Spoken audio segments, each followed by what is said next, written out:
Hi, everyone. I'm Amanda Rains. I'm a member of the 4-H Camp Ohio Board of Trustees and a 4-H educator in Hardin County. Today, I want to show you how to enroll in the Kroger Community Rewards Program. And as you've seen on our Facebook page, this program is a simple way for you to help Camp Ohio raise money without doing anything extra. All you have to do is use your Kroger card when you buy groceries or when you buy gas, and Camp Ohio will get a little kickback from the Kroger Corporation.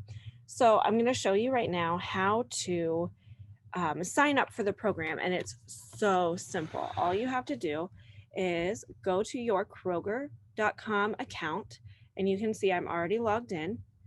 You're going to hover over here and push My Account, and then on the left, you'll see a button that says Community Rewards. So if you push Community Rewards, you can see I am not enrolled in a donation program right now.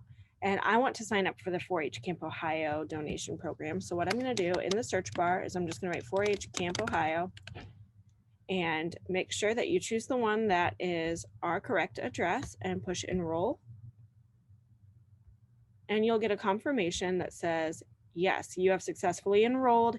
And now every time I shop at Kroger, 4-H Camp Ohio is going to get a kickback from the Kroger Corporation. So in the third quarter this year, so from August through October, we actually got over $700 from the Kroger Corporation, and that money can be used for facilities improvement, programming, all sorts of things. So it's that simple. All you have to do is follow those steps, go buy your groceries, and you'll be supporting 4-H Camp Ohio. So I really hope that you will join us in this fundraising effort. And thank you so much for your support of camp.